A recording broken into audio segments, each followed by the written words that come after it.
Passa muito enxu, ó. Não é? Até peso, quando vai cair. Rapaz, essa pedra vai parecendo com um mundo. É interessante esse ciclo. Tem uma pessoa ali dormindo. Dormir não, quase.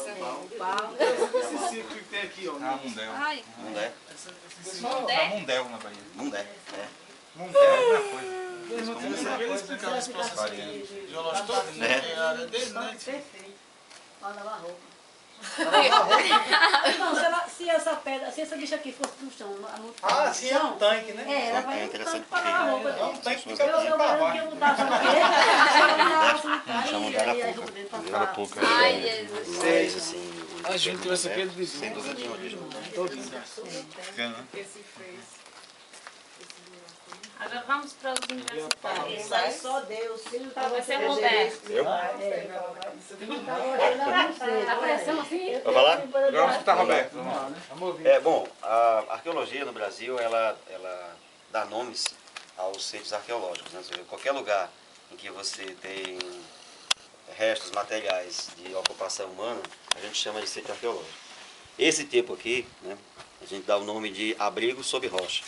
Né? Por que abrigo? Porque em tempos assim muito antigos não dá para você determinar quanto tempo eles ficavam num lugar como esse. Né? E o mais interessante é que depois que a pesquisa arqueológica no Brasil começou a ficar mais sensível a essa questão de que um lugar como esse não foi ocupado só há muito tempo atrás, ou seja, por ancestrais dos indígenas, mas eles foram ocupados depois, por outras pessoas, inclusive com funções diferentes. Então não é preciso que tenha pintura rupestre, gravuras, para ele ser importante como sítio arqueológico. O fato dele ter uma explicação de uma ocupação humana, mesmo que ela seja recente, ele é importante. E tem alguns aspectos que a gente observa quando na arqueologia você faz a visitação e o registro de um lugar desse como sítio arqueológico. O principal deles é que esse tipo de abrigo ele está sempre localizado numa posição estratégica. Então você tem, né, claro que o açude é uma coisa recente, construída há alguns anos para cá. Mas se você observar, ele está situado num ponto em que você tem possibilidade de usar para abrigo esse lado e o outro lado. Né? Claro, porque essa rocha foi formada bem antes da presença do homem. Então, os grupos humanos já chegaram aqui e ocuparam esse lugar depois que a formação geológica estava completada. Esses blocos que vocês estão falando que eles caem, é normal, porque esse tipo de rocha aqui, ela tem uma característica, né, à medida que a erosão, né, que ela vai envelhecendo, esses blocos vão desprendendo, ela vai caindo. Então você tem uma posição privilegiada na paisagem. Você imagina, você sobreviver da caça e sobreviver da coleta de alguns vegetais, e é claro, você precisava de água. Então você observa que a posição que ele está, você tem uma visão de quem chega, né? Você tem uma visão do rio, né, que passa na proximidade, e você tem ainda a condição mesmo natural dele de abrigo. Né? E você pode visualizar os bichos tudo, né? Caça, exatamente. Então essa relação ela é importante. E em épocas, vamos dizer assim, não pré-históricas, ela também foi usada. Por isso que eu estava conversando com o Helder sobre isso, né? Vários, e com Socorro.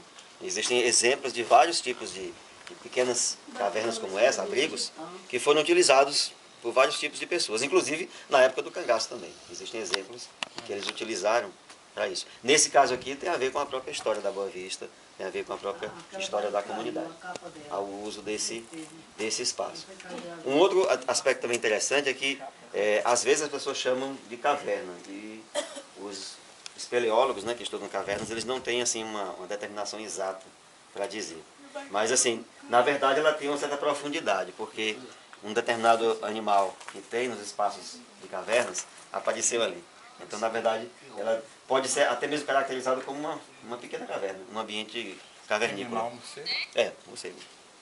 Então você tem uma certa profundidade dessa formação, claro, que talvez não caiba uma pessoa, também só dê para caber uma pessoa se arrastando, mas ela tem uma profundidade.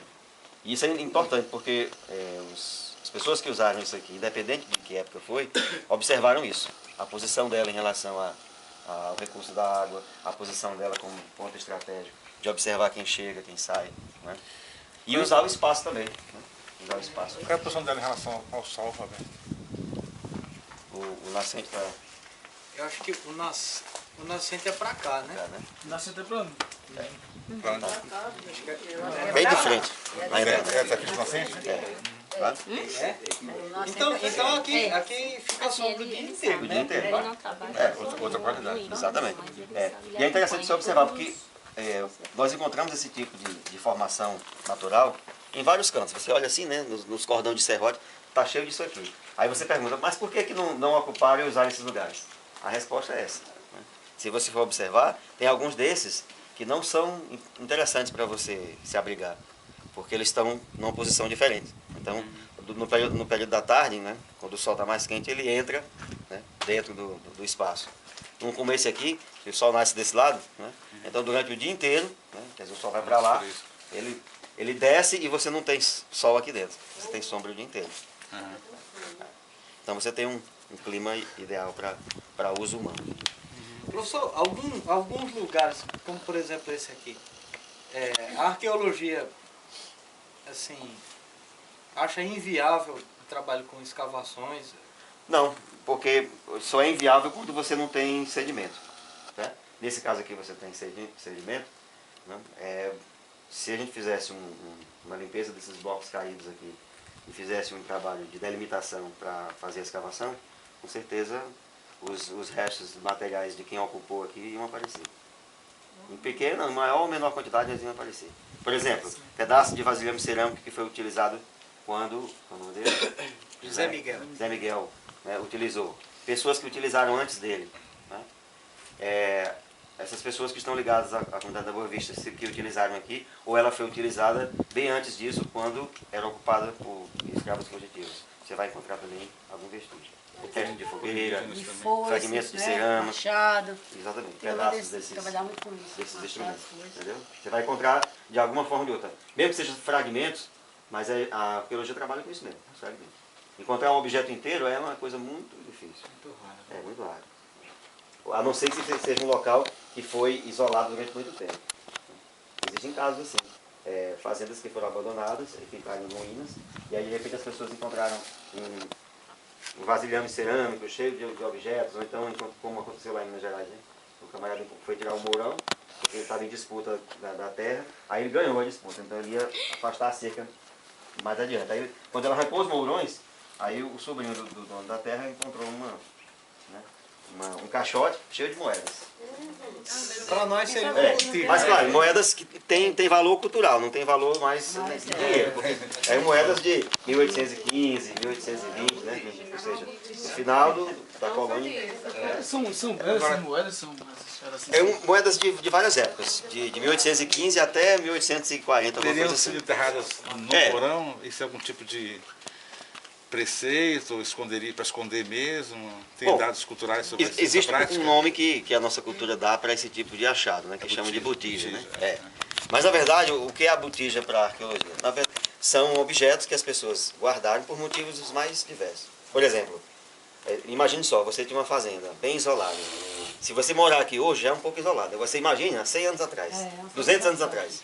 Então era tão isolado que você ter, por exemplo, lanças, espadas ou arma de fogo era um privilégio de poucos. Mas era necessário, porque senão você não se defendia dos invasores. Né? E os objetos, né? Os objetos de metal, por isso que o menino falou a história do prego lá, ele não soube delimitar muito bem. Não é que se a pessoa tivesse um prego, era rico. Não. Se você voltar no tempo, ou seja, né, no século XIX, no século XVIII, os metais era difícil de você, eram pouquíssimas as fundições que fundiam metal. Então, quando você tinha os objetos de metal que quebrava, geralmente as pessoas vendiam isso para fundição, né, e ele era transformado em outro objeto. Ele já trabalhou com inventários, ele já deve ter visto isso. Muitas riquezas de fazendeiros estavam, às vezes, no próprio jogo de talheres. Exatamente. Né?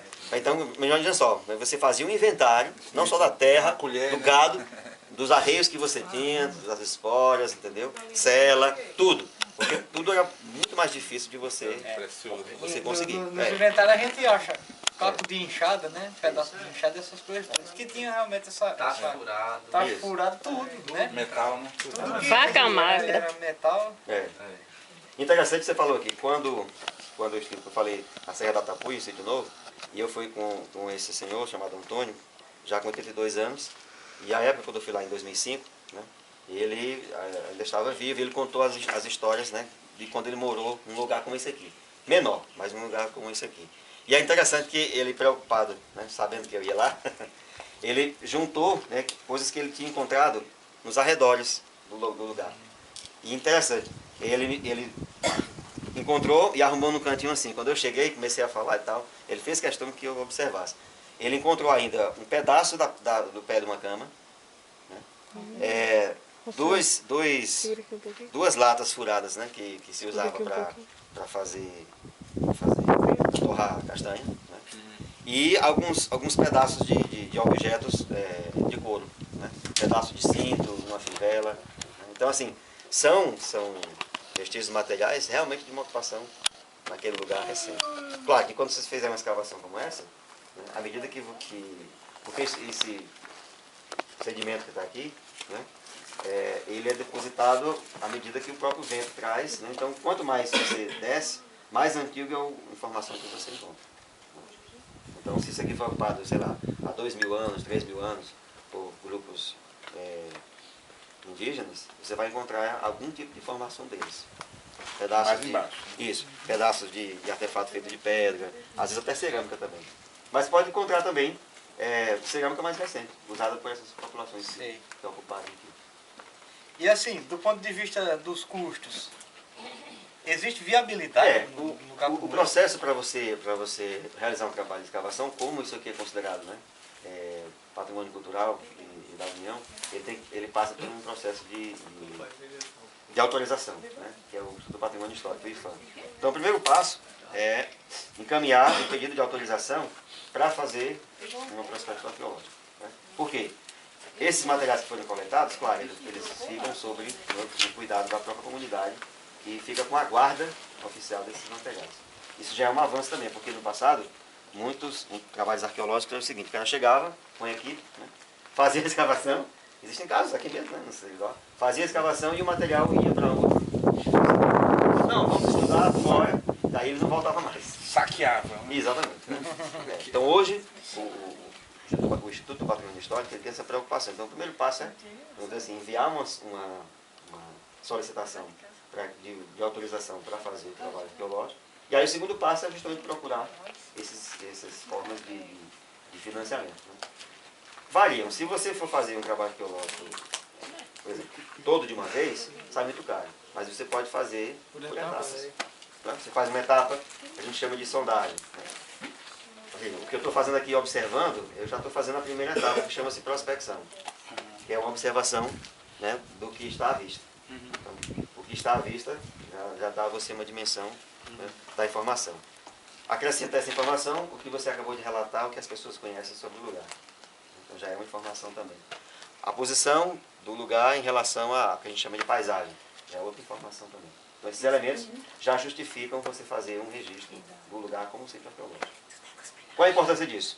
Você pode usar esse registro oficial como uma forma de preservação. Uma forma, inclusive, não só de preservação, mas de proteção.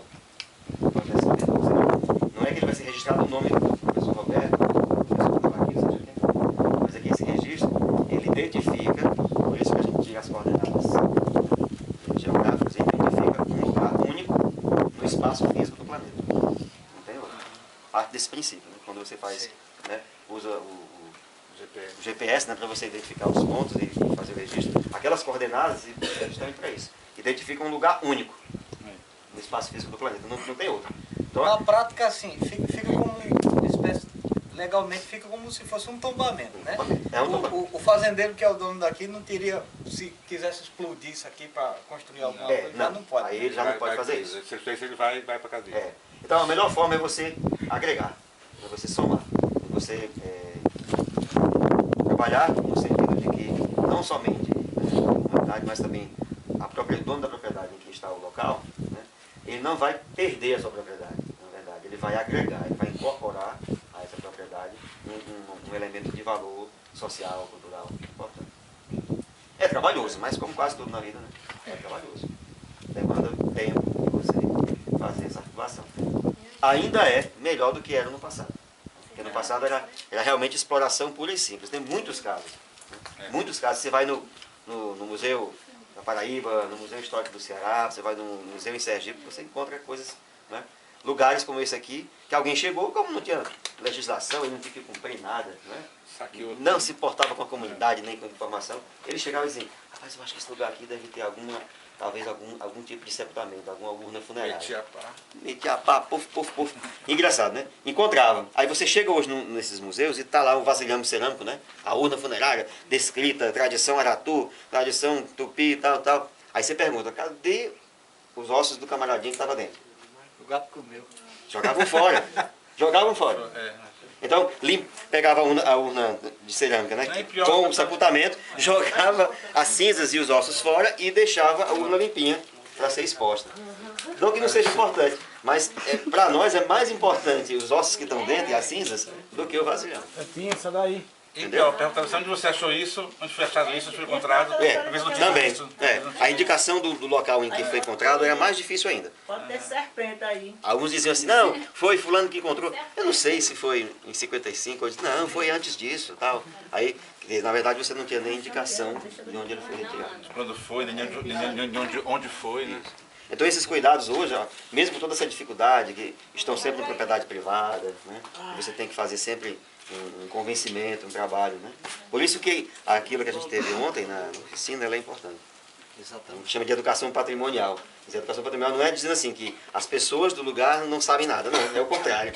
Elas sabem muito e você vai utilizar o que eles sabem para você agregar informações. Então quando você diz, olha, isso aqui pode ser registrado, pode ser tombado como um patrimônio, tal, você agrega informações, você agrega valor ao local. Né? Roberto, esse processo de erosão que causou essas quedas desses blocos, isso é possível de ser datado? Quando teria caído, quanto tempo atrás caiu? É possível, sim. É possível. A geologia tem... Que era isso que eu ia perguntar, a geologia tem como estabelecer curvas, e essas curvas identificam períodos de tempo em que esse processo de erosão provoca esse processo, né, desse tipo de rocha que a gente chama de desagregação, né? Isso pode ser muito remoto no tempo também, né? Não é recente. Não, ele é bastante remoto. Esses blocos maiores, eles realmente faziam parte disso aqui. Porque do ponto de vista da história geológica, da história dessa formação aqui natural, que é bem mais antiga do que o homem, ele surgiu como um bloco inteiro, depois ele foi quebrando, né? Ele foi rachando. Por isso que você encontra os pedaços dele espalhados. Então você vai ali embaixo e você vê que é o mesmo tipo de rocha que tem aqui. Né? Por quê? Porque isso aqui tudo é uma formação só e ela foi desagregando, ela foi quebrando e foi se espalhando. Mas isso tem muito tempo. Muito tempo. Antes da ocupação humana. Muito antes. Mas o processo de erosão continua? Ainda pode... Continua. Ele né? continua. Claro. Em menor quantidade, porque agora ele está sendo percebido, né, por nós, humanos. Mas às vezes o próprio homem ajuda nesse processo. Né? Desmatamento, né? Desmatamento. Ou até mesmo utiliza os blocos da rocha para pesquisa mineral. Né? E, assim, no palpite, você acha que uma escavação aqui seria uma coisa promissora? Sim, porque tem umas... Porque tem algumas áreas sempre que é a passagem da água. Né? Pau d'arco, Parece, não sei se aqui tem uma passagem da água ou tem do outro lado tem uma calha, né? Onde a água passa. Porque não é interessante quando você faz escavações na área da linha da água. Por quê? Porque os materiais que você não vai encontrar somente o sedimento. E se periodicamente passa a chuva, né? Tudo enxurrado. Tudo foi levado pela enxurrada. Mas tem bastante sedimento. A primeira etapa, né, é justamente registrar o lugar, a partir dessas informações, como um lugar de ocupação humana. Recente ou até mesmo mais antiga. A segunda, né, que é justamente depois disso feito a autorização, e assim, depois feita uma limpeza na superfície, dá para a gente identificar pontos que dá para a gente fazer a escavação. E também não se escava tudo, não existe isso, né? A imagem que os documentários colocam, né? E que hoje os arqueólogos têm batido muito nessa tecla em sala de aula, nas entrevistas, né? Não, às vezes você encontra num local como esse aqui, mais de um abrigo como esse que tem informações de que ele foi ocupado. Então o melhor você fazer é que na primeira etapa você faça o registro de todos eles.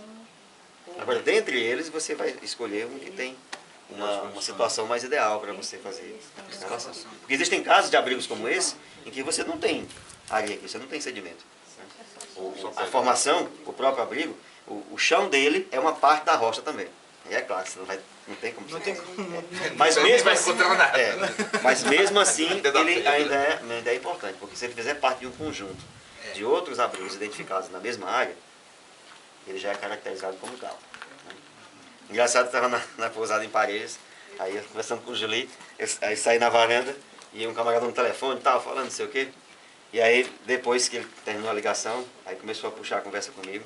E aí o cara trabalha numa mineradora. Ou seja, o meu trabalho vai na contramão. Na contramão dele, né?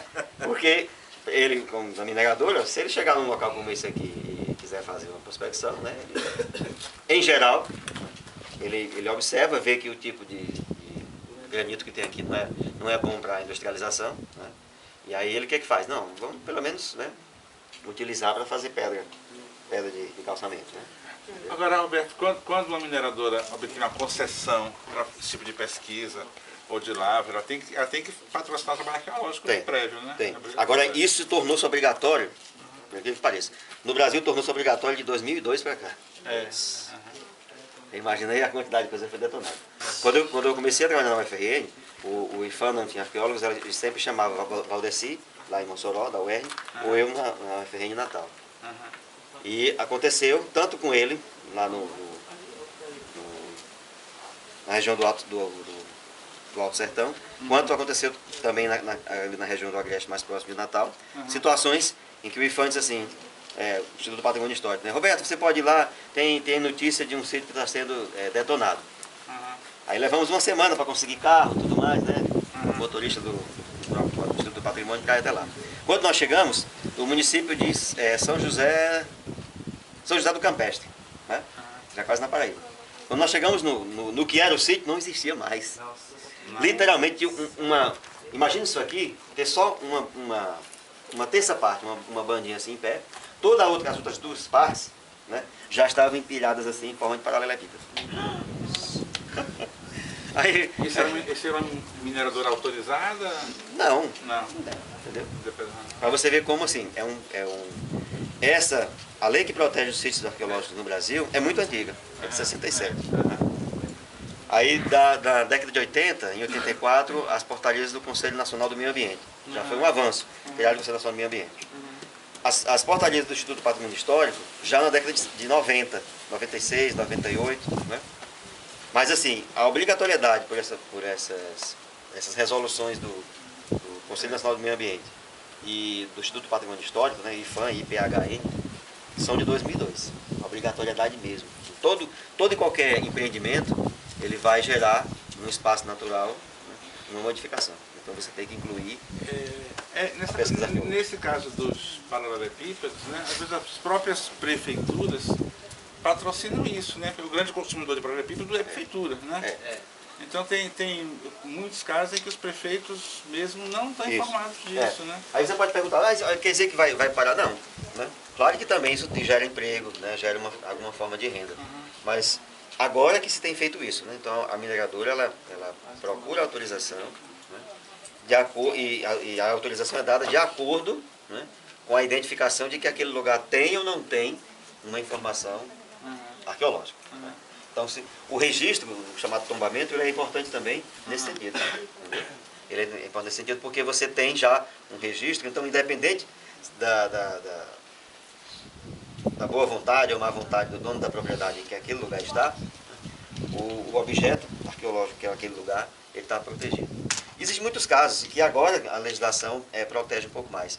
Casos, por exemplo, cidades que tinham uma vila de ferroviários. Né? Então, quando a estação foi desativada, a vila também dos trabalhadores foi desativada.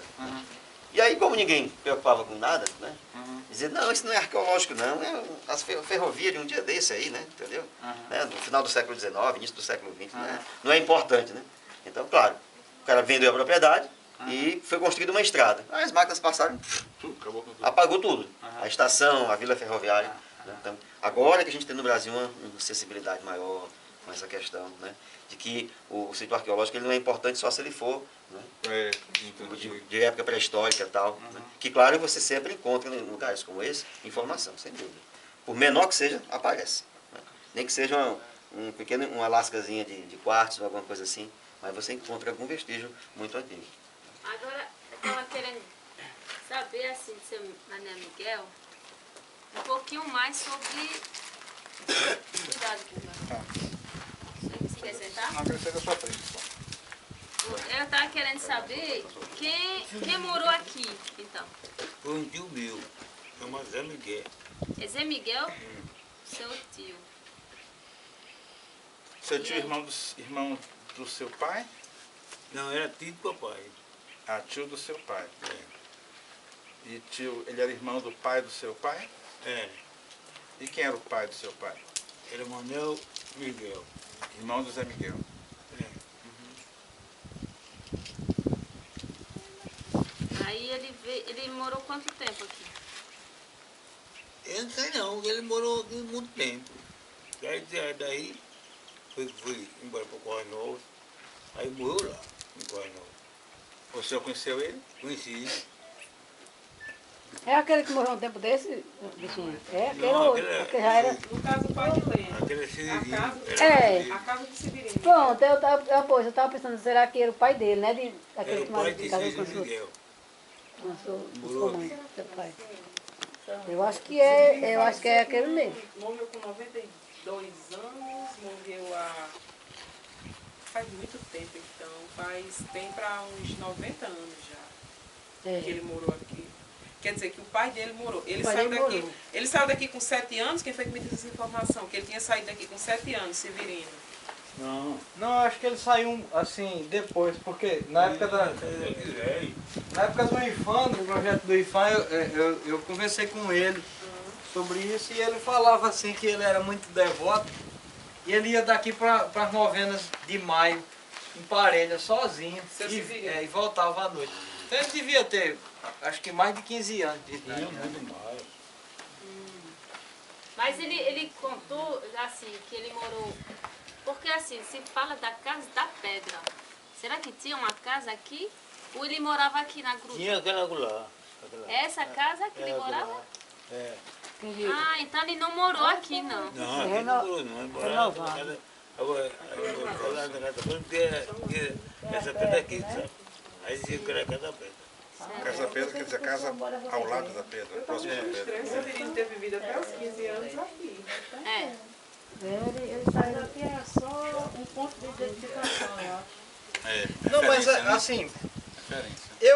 eu quero crer na possibilidade desse lugar aqui, pelo, assim, a disposição física dele e tudo mais, eu quero crer que tenha sido um lugar onde escravos fugitivos... Não, tá como eu penso, eu acho que os escravos ficavam aqui. Para mais atrás Porque Eles existe... eram o refúgio deles. Uma vez eu li um texto de um camarada que ele é, acho que neto de Bernardino de Sena, e Bernardino de Sena era do Juazeiro, né? É. E esse camarada fala de outras pessoas que moraram, que eram da família Miguel e moravam na Casa da Pedra, Ah, foi. né? É. Nesse texto ele fala isso. Eu até uma vez queria conversar com essa pessoa que escreveu isso, mas não consegui encontrar com ele. Então, assim, eu imagino que essa possibilidade, né, pode ter sido, isso pode ter acontecido, né? Eu sei de Zé Miguel. Zé Miguel, né? E morou aqui, mas outro gente. Eu morri. Ixi, eu ia passando direto pro outro lado. Mas para sua direita, mais para sua direita. Mais pra mim. Antigamente os escravos também. Agora que de escravo, realmente, isso aqui deve ter... É por isso que o povo nunca pegava. Né? Porque Se viesse justamente a questão é essa. Se viesse de mim aqui, eu escondia um negócio, um buraco desse. Essa saía embora. Porque aqui é muito próximo daquela serrinha ali, né? Então assim, se tinha alguém que se escondia por aqui, subisse lá, via tudo. Quem vinha, né? É. De longe ele... Vê mais dentro das locas, quem é que vai ver? Se antigamente... Olha, eu tiro pro meu tempo, que o meu tempo já é o tempo de hoje, né? O meu tempo é o tempo de hoje. E antigamente, os negros da Boa Vista, da minha família mesmo, eles tinham medo